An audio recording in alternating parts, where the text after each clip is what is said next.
Hi guys, welcome back to my channel. I pray that you are blessed and that everyone around you is blessed as well. Yes, this is same shirt, same hair, same everything, because my last book haul was so long I had to break it up into two, so this is the second part. And let's get started.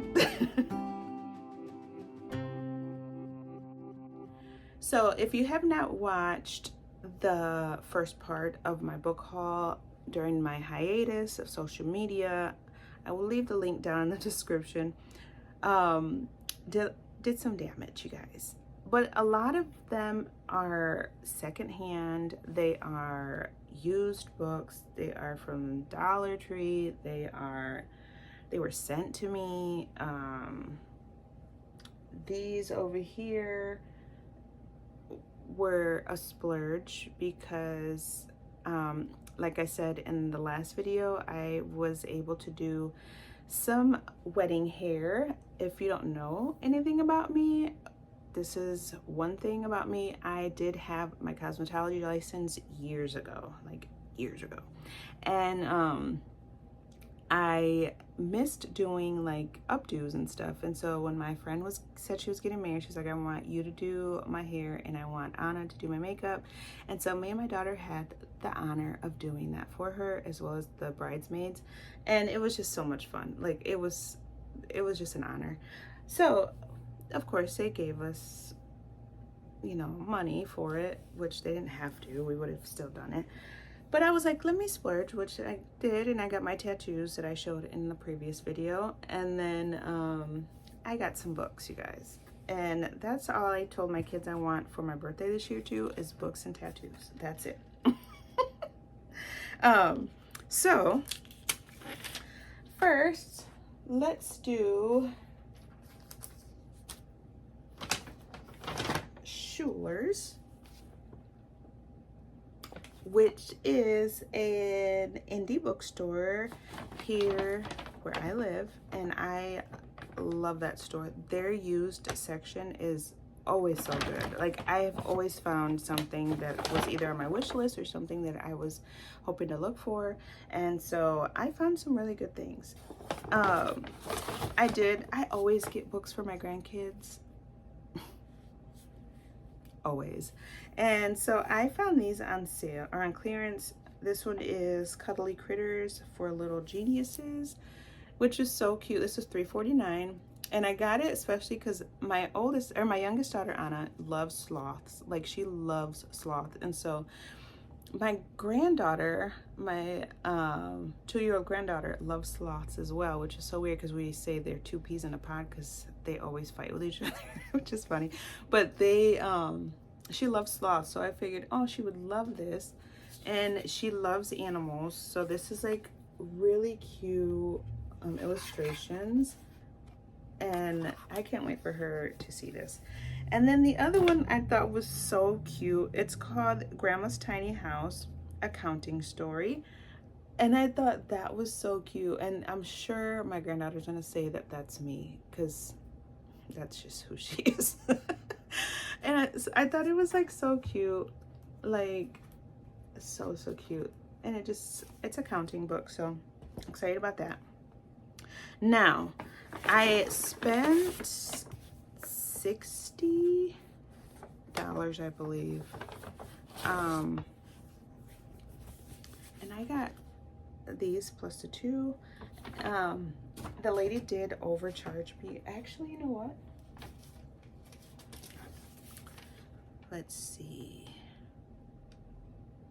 Actually, I spent about $50 some, because she did charge me, like overcharge me like 11 something. Like my initial, like on the receipt says $72.05, but then I looked and one of my books was ringing up like $11 more, and I had to call, and so they reimbursed me. Whatever, long story. So $50 some. This one I had been wanting for a while, and it's a memoir. You know, like I said, you know me, I love me some memoirs. This one was my most expensive book. It was $14.50, but it was a used one. But I've had it on my, I believe it's on my Goodreads want to read list, and it's called My Side of the River by Elizabeth Camarillo Gutierrez, and it's about this family, well, this girl and her family. Their visas, I believe, expire. Let me double check. Born to Mexican immigrants south of Relito River in Tucson, Arizona, Elizabeth Camarillo Gutierrez had the world at her fingertips. She was prepared to enter her freshman year of high school as the #1 student when suddenly her own country took away the most important right a child has, the right to have a family. When her parents' visas expired and they were forced to return to Mexico, Elizabeth was left responsible for her younger brother as well as her education. So she's just talking about her story and how she had to like become an adult to her brother and take care of him as well as herself, and just like the system and all that stuff. Like, I don't like to talk about politics ever on my social media because it's crazy, but like living in deep South Texas, we did witness, you know, all that stuff. And so when I find books like this, I like to read them just to see like their stories.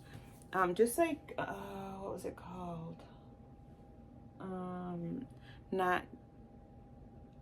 You're not so called Mexican American or something like that. I don't know.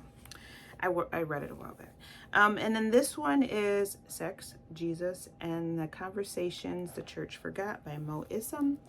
This is probably a controversial book, but it is a book that I want to read. And I showed my husband. He was like, oh, I wouldn't mind reading that too, because growing up in church, and I grew up very like Pentecostal, apostolic, like very strict household, this stuff was not talked about, and I had to figure it out on my own.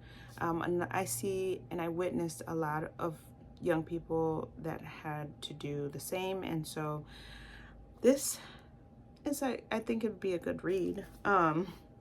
Yeah. And then I had this one on my, I believe I have it on my Goodreads want to read since like December of last year, but I'm not sure. And this is 20 Years Later by Charles Dunley. It's a thick book, but hey. This, oh, I didn't even tell you the prices. Okay, so this one I told you was the most expensive, was $14.50. This one was $7, and they're all used books, so this one was $6. And this talks about I think there's like 2 stories that intertwine.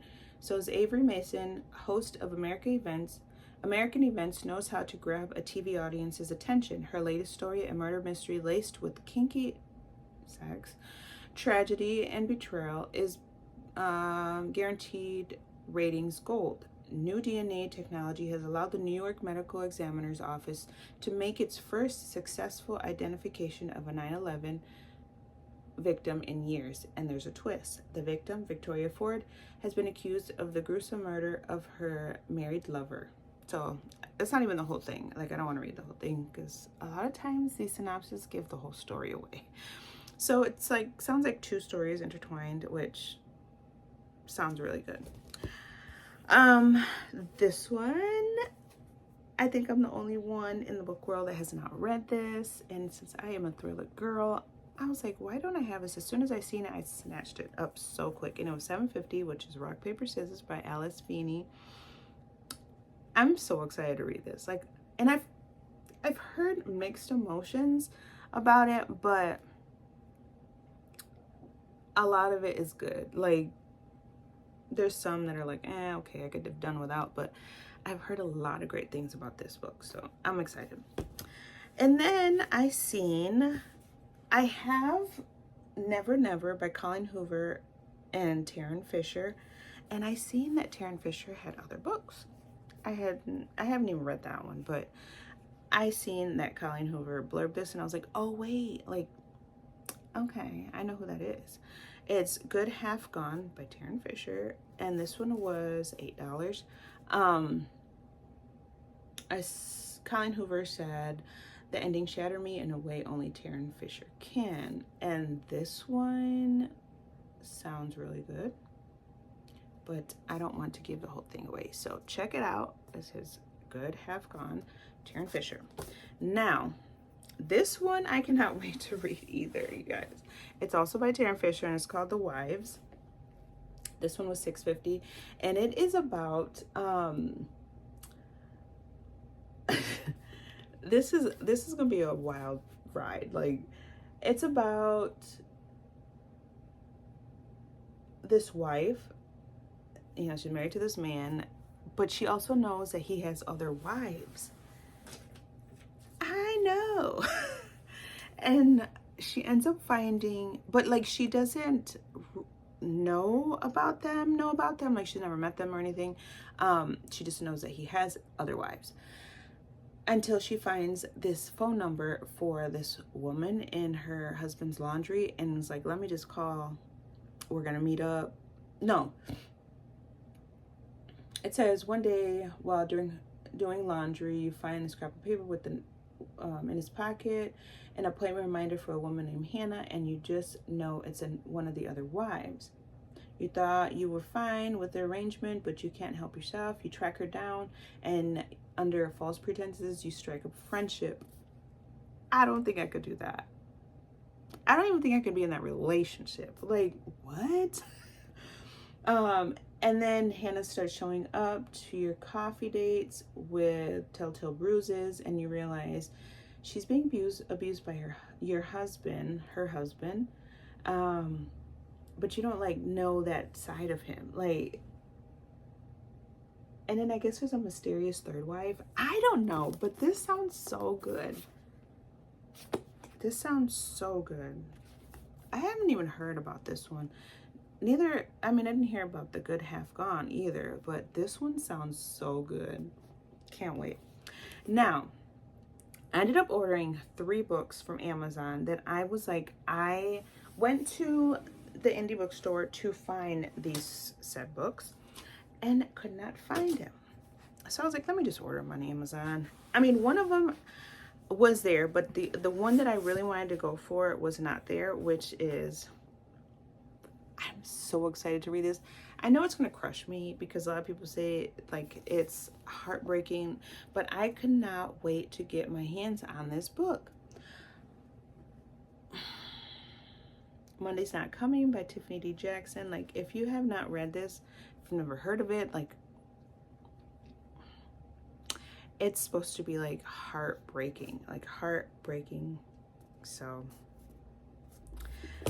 and then the one that was there, like I said, I got these on Amazon, which I'm so glad I did because they were cheaper than if I would have gotten them at the bookstore. So the one that was there at the bookstore, but I'm glad I didn't get it because it was like a whole $6 cheaper on Amazon, was The Weight of Blood by Tiffany D. Jackson. And I've heard nothing but great things about this. This is like a retelling of the movie Carrie, like the old school horror. And so I am excited to read this. This is definitely gonna be on my October list of reads. And so yes. And then the last one that I got from Amazon, which I am beyond excited, it has to be on my fall TBR hopefuls, The Great Alone by Kristen Hanna. This might be like, where does it say? This, I don't think it's a fall one. It's more, I think it's winter. Just like, that's why I'm taking my time with The Nightingale, because it's more of a winter read. So this might be in my winter wish, or like hopefuls. So, but I am trying to build up my Kristen Hanna. And so I am excited to read this as well. You guys, there is a huge stack of books right here. I don't even know where they're gonna go, to be honest. Like, there's no space. They're just gonna have to be stacked up somewhere. But yeah, I did some damage, like I said, but they were all like decent prices. I think the most expensive book that I paid for it was that 1451, to be honest. Yes. Seriously. But yeah. Anyways, let me tell you what I'm reading right now. So, I'm definitely reading my word, like reading my Bible. I'm trying to do it daily. I'm still struggling, you know, I'm just human. Don't come at me, you guys. But I want to definitely try to get in my word every morning. And it definitely has been helping me. Like, as soon as I read the Bible, I am calm, I am collected. My day just goes by faster and just more sufficient, and you know, I feel like my soul is healing and my mind is like in the right place. And so definitely, if you are struggling for mental health, I highly recommend reading the Bible. You will definitely feel so much peace. So reading that. And then this is probably the last book that I'm going to read for August, which is Beach Read by Emily Henry. This is my second Emily Henry book.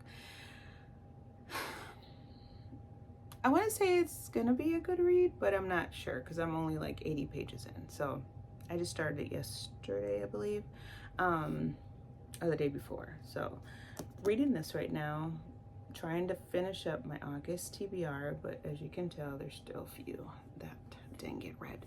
But anyways, until next time, I pray that you take the time, enjoy life, and remember that you are fearfully and wonderfully made.